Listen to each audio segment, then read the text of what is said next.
was mixed race, I thought that in Liverpool, I was called black, so you kind of knew where you grew up. I always get told I'm a freshie, like I'm an app. I mean, I don't know if no one's ever said to me face I dance like a white girl, but I know I've got no rhythm, so. If you can't dance, if you can't dirty wine, like, people are gonna disown you. Like, I'm sorry, but that's just it. Literally. I wish I could twerk. I'm like that every day in the mirror, but I think I need an ass to do it. Lend somebody. let's go to Turkey, Hannah, and go and get a BBL. I would. Milk challenge. I would. I'll be in the back. Put your back in there.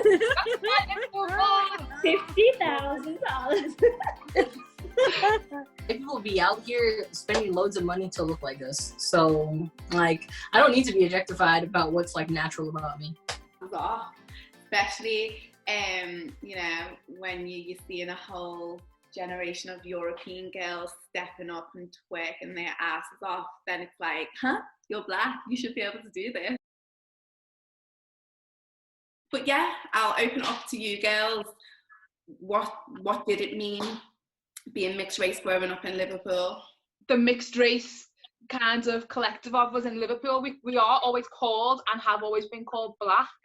It's only kind of when you get a bit away from the northwest that you're not called black. I just remember, it's a funny story, but I was in Trocaderos, I was about 13, and I went to London for 7 weeks to stay with my uncle, and I had this amazing Moschino blue and white suit on. It was listen, top tier oil lily. It was amazing. Anyway, I'm in Trocaderos in my Moschino suit thinking I was the shit, and some girl come up to me and was like, "Oh, I love your suit." So I was like, "Thank you."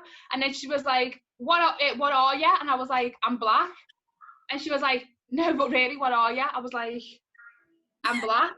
And she's like, "But what are you mixed with?" And I was like, I'm black. I was like, "I don't understand." So my mum was like, "Mum, some girl was asking me what I'm mixed with," and like, I'm not being funny, look how like pale I am, I've got a cheek. But she was like, she was the first person at 13 who ever like kind of queried that, like, when I say I'm black, she was the first person who ever queried it in Trocadero. Like, that memory will never leave me ever, because my mum then like was kind of like, a lot of black people don't accept mixed race people as being black, but then at the same time you're too black to be called white. So I was like, proper, I remember being 13 and thinking like, oh my god, all my life I've been like calling myself black. And fair enough, it hasn't changed my personal perspective of myself, it's just changed how people outside of Liverpool perceive mixed race people, because ultimately we are mixed race. And that was just my first life lesson in terms of that not everyone outside of our little city classes us as black, and it was kind of like slap in the face kind of thing, because I was like, Malika, we're lighties. Let's get the right. Let's get don't even start me with all this colorism. I hate that term. We don't want to go into the colorism. Let's not go there with let's not go there with the colorism right now. That's a whole different kind of worms that we're going to be opening there. But Malika, I can relate to your experience. When I first went to London when I was 16, I obviously thought I was black. I knew I had a white mum and a black father, but I didn't actually know that I was mixed race. I know that sounds bizarre. You know, I had my enlightenment when I went to London, and you've got like the little road boys trying to chat to you, and they're like, "Yeah, that mixed race girl." I was like, "Oh, I'm because I was like, "Oh shit, I'm mixed race." Yeah. But that was as naive as that sounds. Like, that was an enlightenment for me. I then started to say and believe, "Oh, I'm mixed race." Yeah. It's so bizarre, but I had a similar experience to yourself, where I then thought, I didn't think a different way, but I was like, okay, you know, I identified outside of Liverpool as being mixed race, but in my city, it's that black girl. Yeah. Yeah, exactly. And that's the thing. But for me, like, everyone who's close to me knows that I am like a proper fresh African. Like, every day I'm like cooking African meals. I love Nigeria. It's one of my favorite places I've ever been to in my life. Everything about me is so Af. So when people like tell me I'm mixed race, I'm like, I know that in technicality I'm mixed race, but for me, I don't like the branding of that. Like, I don't like the fact that we're mixed race. Like, people aren't called like the black race. They're still the human race, you know. So why are we like the little in-betweeners that we don't fit in kind of any box? So I've never liked that. And then because I suppose my personal upbringing was so cultured and so Nigerian and so fresh, I just feel like no one can not tell me that I'm not black. So I never started calling myself mixed race based on them kinds of experiences. When people call me mixed race, it kind of just goes over my head now. But at one point I said, like, don't call me mixed race, because I mixed with what? I said, like, I'm human, I'm not mixed race. But then at the same time, my mum is half Nigerian, half white. My dad is half Jamaican, half white. So they're both mixed race, so I'm mixed race. But essentially, I've never called myself mixed race.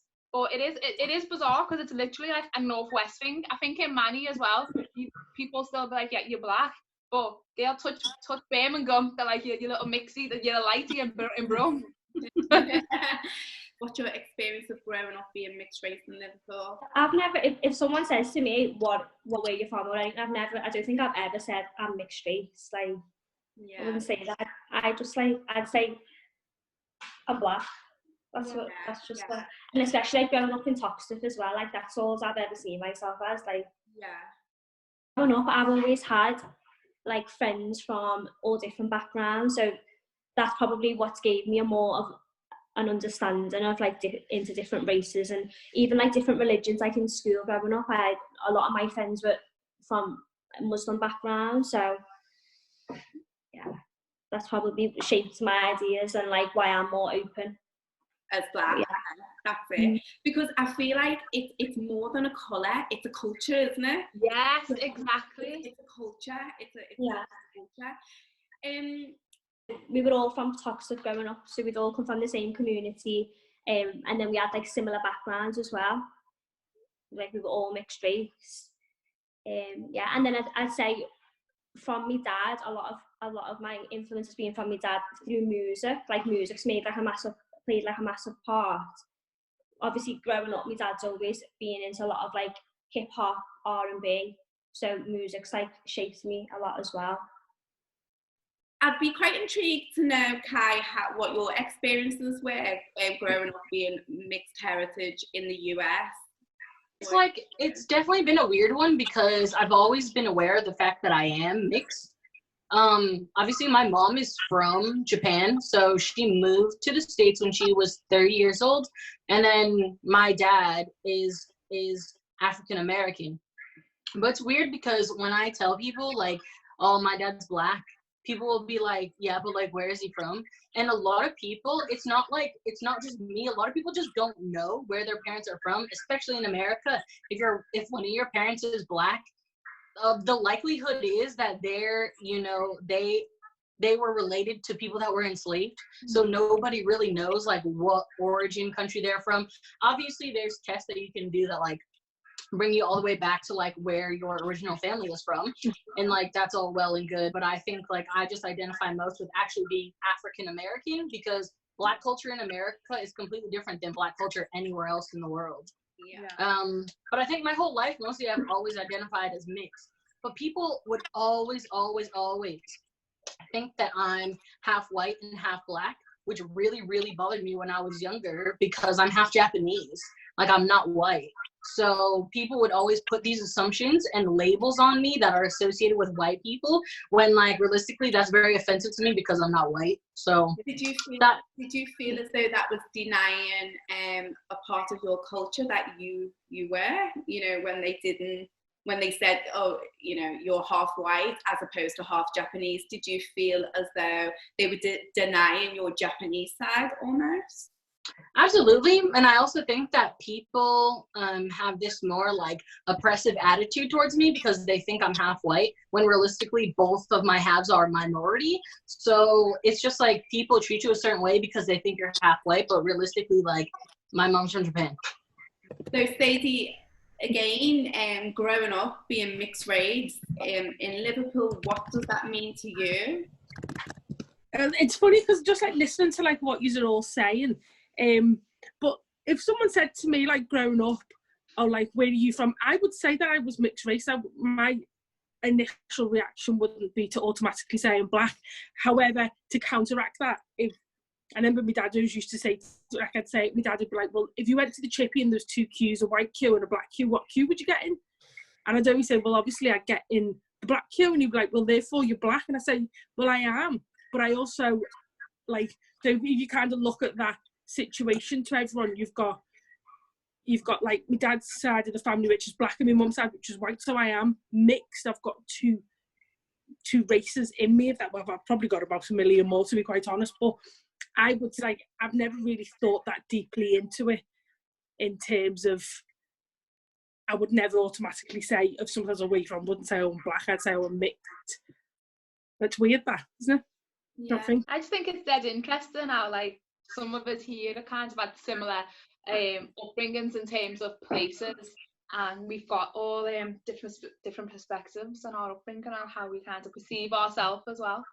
Yeah, good point. It's funny though, because like even like in school, and up until so I was in the same school right from year 3 till I finished till year 13, and up until year 10 or 11, let's say, so towards the end of my school, I was the only person of colour in my class. Everybody else, or in my whole year, I think it was 60, 70, and probably the year above and year below me, I was probably one of the only black people, if you like, in that sense of there was nobody. There was a few people who were Indian or Chinese, but they were full race, if you like. They weren't mixed with anything. Right. But I was the only person who was mixed with anything black, if that makes sense, or full black. There was nobody else. But I never felt different for it.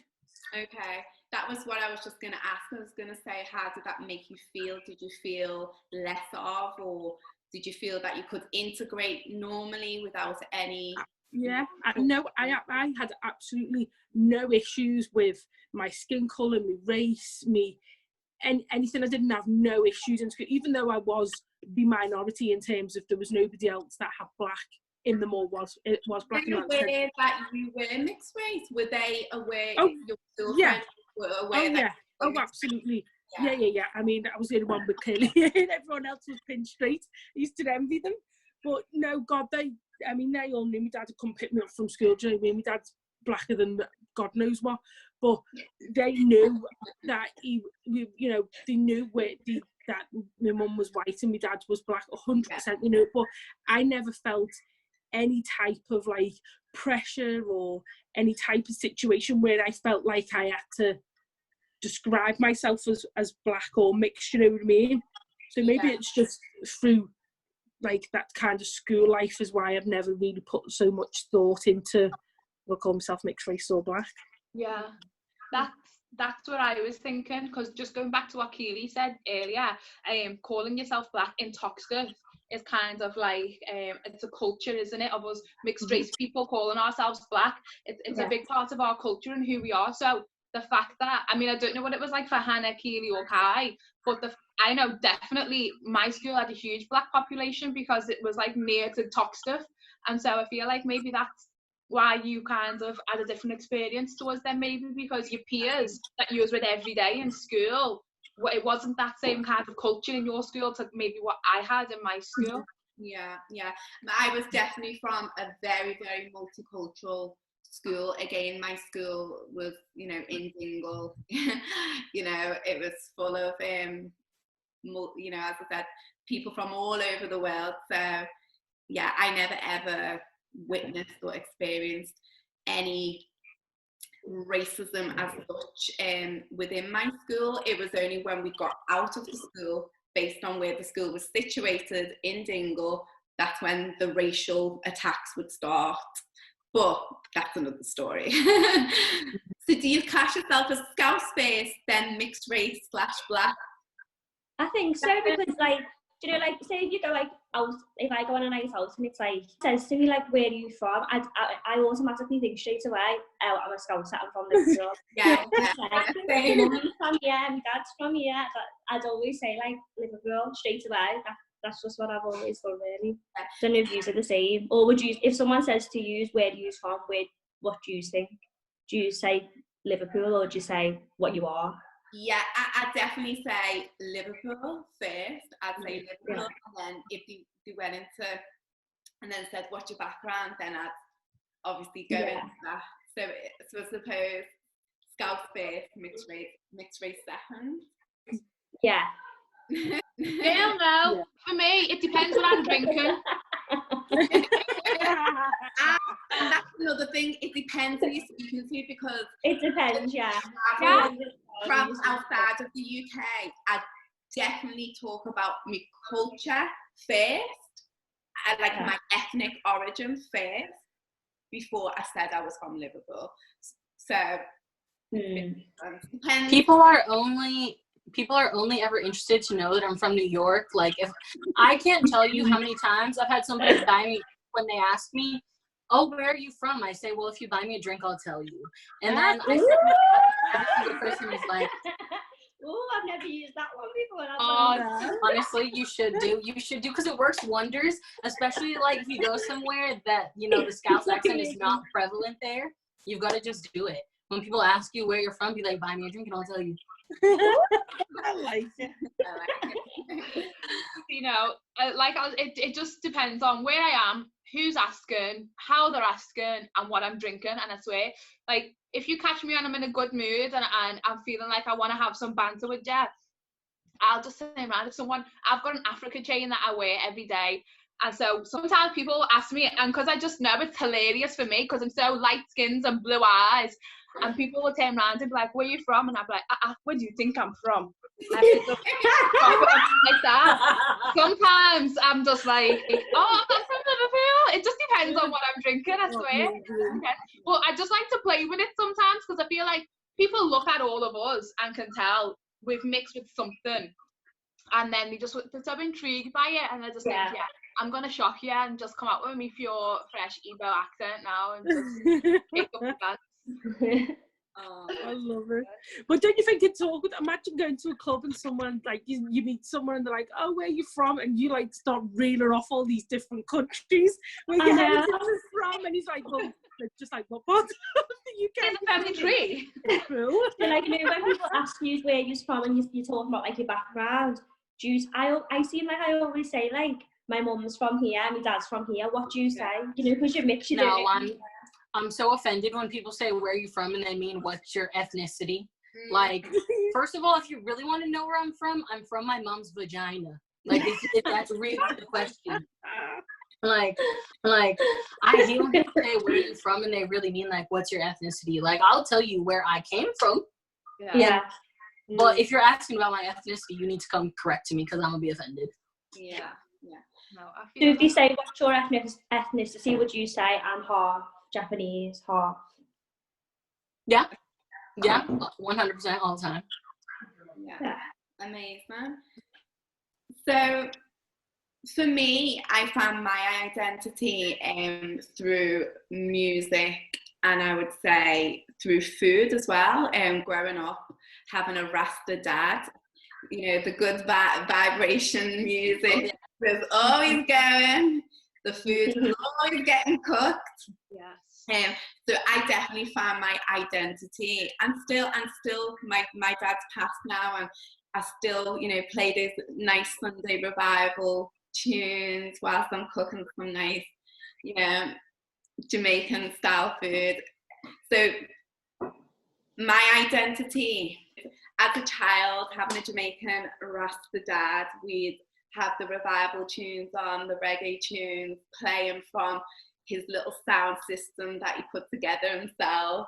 We'd be having a cookout in the kitchen, and you know, fresh vegetables that we've grown in our garden. Having a Rasta dad, he really enforced real values, in a sense of, you know, if you want to eat well, you know, you must know how to grow your own vegetables and cook your own food.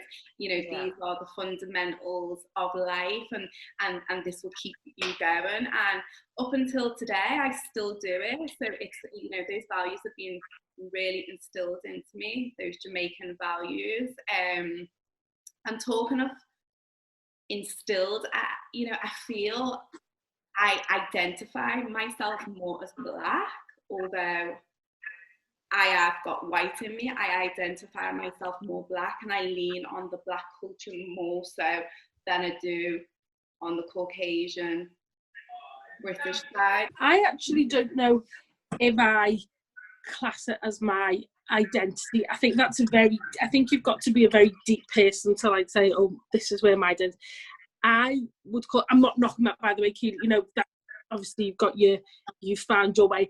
I like to say that I kind of base stuff off my, like, traditions, if you like. So kind of the same thing you were talking about, you know, getting up on a Saturday and Sunday, you know, going to sport on a Saturday, Sunday be day cleaning, then you come home to your roast dinner, go to see your nan, and you know, obviously learned how to cook by your mum and your dad, and you know, the whole routine and regime of going to school, coming home, dinners are cooked on the table, you know, mum and dad have been to work, everyone comes home at the same time, all sit around the table and eat dinner. And if you want to call that identity, then yeah, I suppose that's the identity of it. But I kind of am the way I am today from my traditions and kind of the way that, like, I've been brought up, and that's how I've then continued to live, because I don't think it's done much harm to me.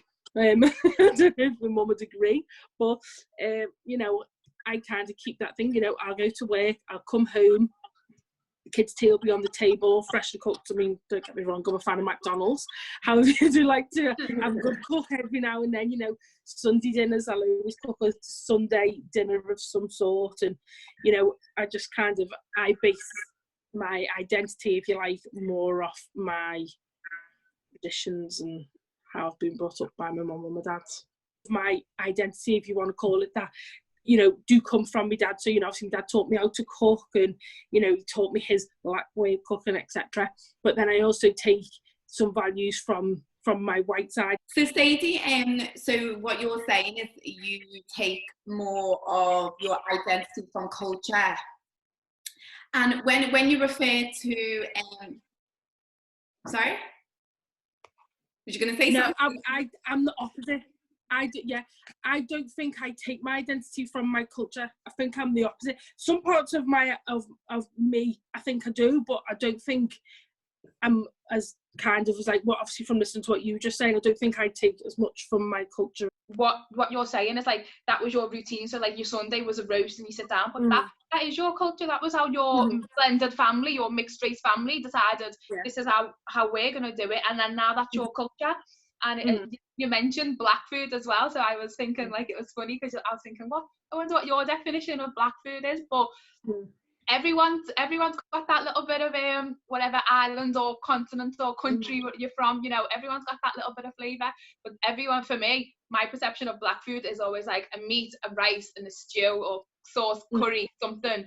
Like, that's always what I take Black food. But see, the way you said, your traditional Sunday is like kind of a roast and going to see your nan. You all sit down around a table. Right, mine's a granddad who's a bit like, boy, everybody just grab yourself a plate there, sir. Feed up yourself. Everyone just does what we do. And then if we go to my Nigerian side, there's like 40 of us. There's one pot of rice and one pot of stew, and you better get in there, otherwise we'll take all the meat and it's gone.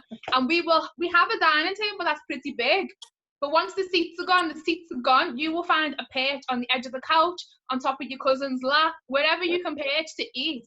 Like, that was our culture, and that was kind of our tradition. And I feel like what Keely's saying as well, but relates to me in terms of your food and your music, like, they go hand in hand for me. So, like, there's this Evo song, oh my god, it lasts for 9 minutes and 40 something seconds, it's so long, and it's called Hey Woo. it's a hey room, but literally 9 minutes, and I just know because we always put it on when it's time to eat. So like, you know, like you dash into the kitchen as soon as you hear that, mate.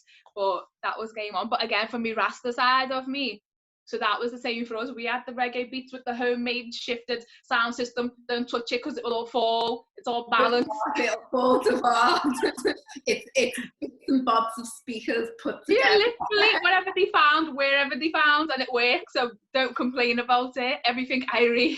But literally, like, you know, that's why I think I do call myself black, because I've had 2 black men in my life that have like kind of installed these values in me and traditions and culture. Like if I took one of you girls to my granddad now, he was 89 the other day, I'd say, for example, Granddad, this is Hannah, she's just come to say hi to you. He'll be like, in 1964, you will have to listen to like everything that happened in Nigeria.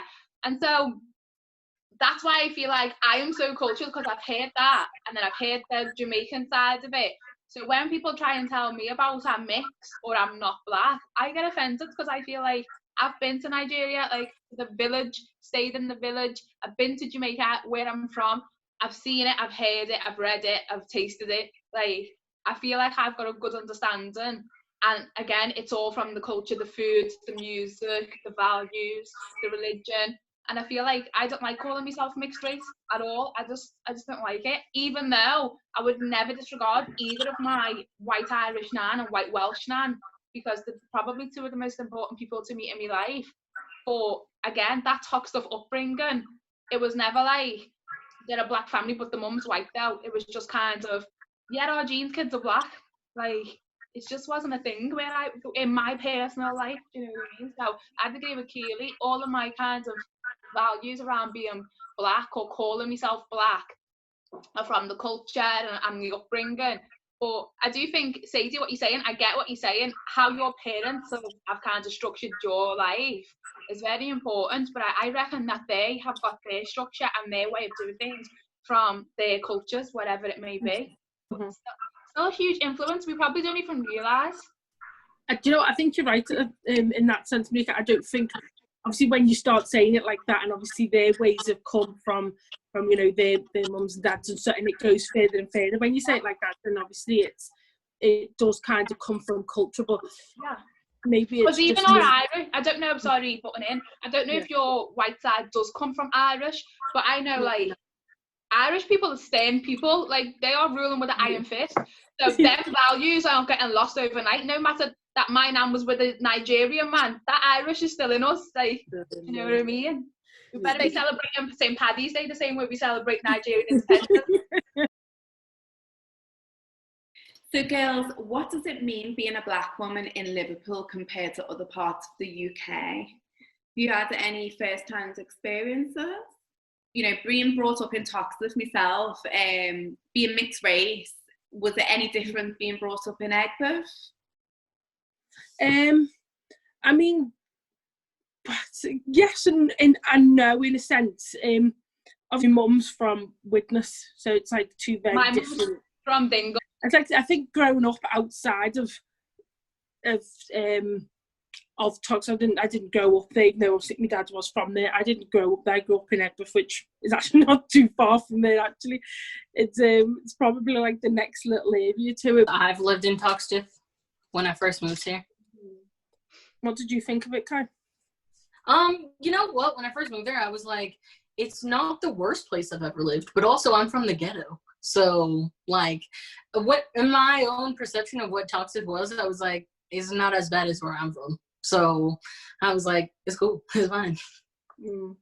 I know you touched on this before, Malika and Katie. I know you didn't like it, but I used to live in London, right? And I would never get classed as, oh, look at that black girl over there, or look at that mixed race girl over there. It was always light. That was the referral for anybody that wasn't of a darker skin tone.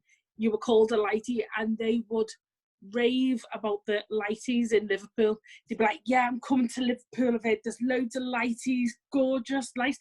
You know, they've got the nice long hair and it's all real, it's not fake. And I don't mind.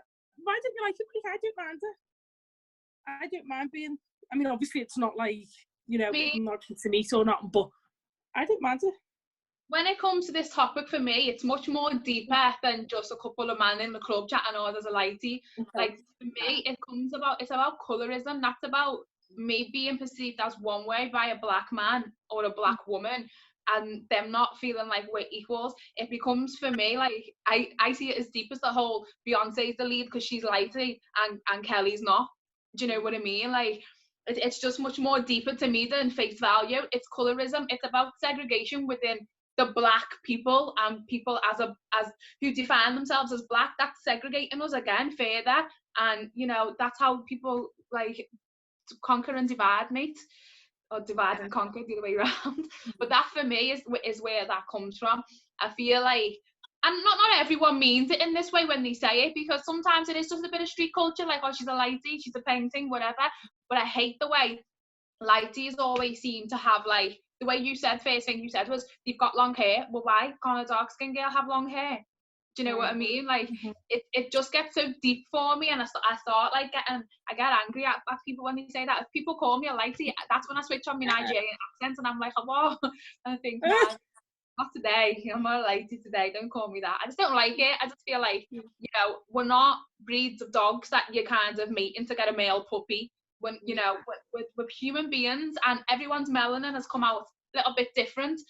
I mean, I've got cousins who I am identical to, and it's weird, but she's dark skinned and I'm very light skinned, but we're equal. We're both sisters. You know, I've got this, I want to feel like she's got the same opportunities, and I want to feel like I've got the same opportunities as each other. I don't want to feel like our grandparents are essentially the same on one side, so I don't want to feel like, because I'm a lighty by some people's standards, before people even speak to me like that, I don't know, do you think you're stush? Do you think you've got a lighty attitude? People, like, you see memes saying like something like, oh, a lighty will just like open reads and blank, and I just think, no, we won't actually. I won't even open it in the first place. No, I'm joking. But, what do you think about it, Hannah? Have you got an opinion on it? Because don't get me wrong, Keely and Malika, 110%, like, completely agree with what you're saying. I understand, but I maybe don't think that deep into it, maybe because I've never really seen like a negative side to it in that kind of sense. But I completely get your point. But Hannah, what do you think it's as? I know, I feel like at certain times I will get a bit like offended in a way. Like, I'm just thinking then it was only like probably like a few weeks before lockdown, someone said to me, she's an older woman, like, but she was like, you're not black though, you're mixed race, aren't you? But you're not black. And I was like, no. And I felt like I was getting a bit like towards it, getting a bit like, no, like wanting us to understand, like, no, I am black though. Because she was basically saying, you're not black though. And I was like, no, I am. So like in them kind of ways. But I've had a personal experience, two experiences actually. So coming from Liverpool to London, I realised you may have a few guys like fancying you. You now come to London and you put on this pedestal and a whole queue of guys that are like, you know, wanting to get a piece of you because, you know, your skin tone's lighter, not knowing anything more about me other than just my skin. I'm interested to see what your experience is like in this, because obviously you've been brought up in a different place to us. So I'm interested to see, like, what's your perception on the whole lighty thing? Is it different? Well, it's always been something that people have just said to me, you know, like in America, people just call you light skin. So people be like, oh, she's a light skin baddie, blah. And I'm like, okay. But I think, you know, like, like a lot of you guys have said, like, it feels invalidating because everybody in the world, regardless of if you're a mixed race or not, people are still going to see you as being a person of color, period. Yeah. So when other people put that label on you, it's like separating you from being black. So it's just really annoying. I definitely really, really struggled with that when I was growing up. Oh, it does. It's crazy. Can I ask everyone a question? Has everybody been subject to racial abuse, or has anybody? Yeah. Absolutely.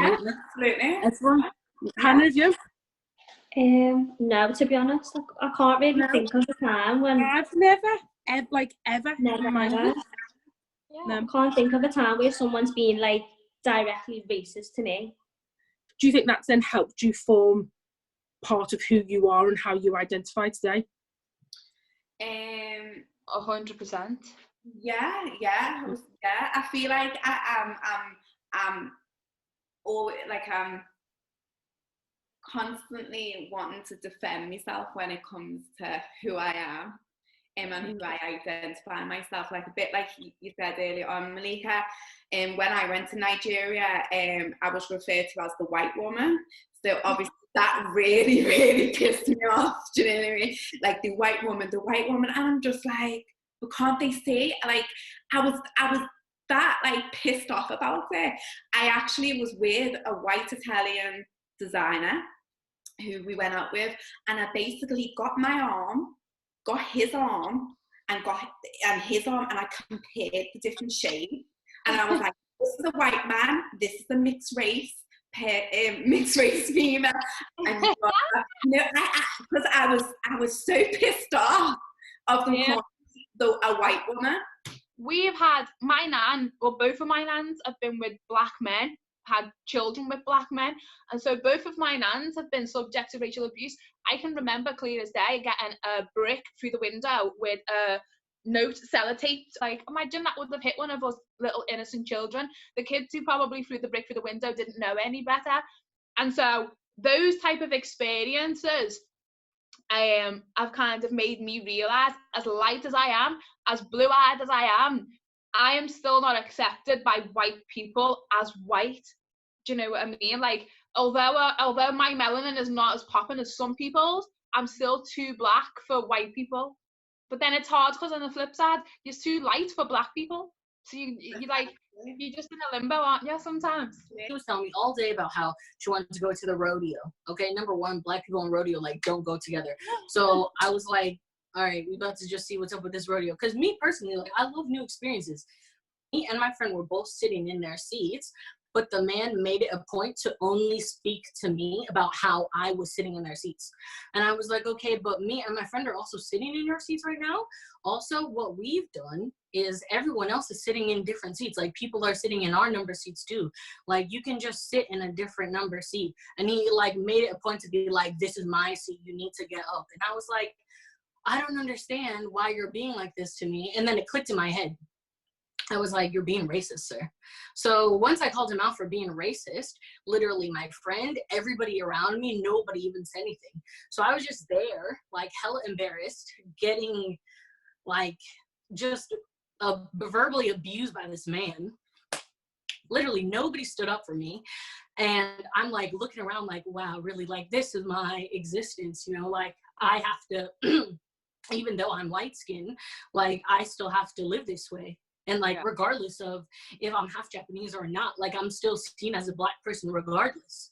Yeah. So that was like, it was really painful for me because that was like a racist experience, but then also my friend did not stick up for me at all. So like, after that point, I was like, I just can't be friends with people like that. Like, it's just not okay.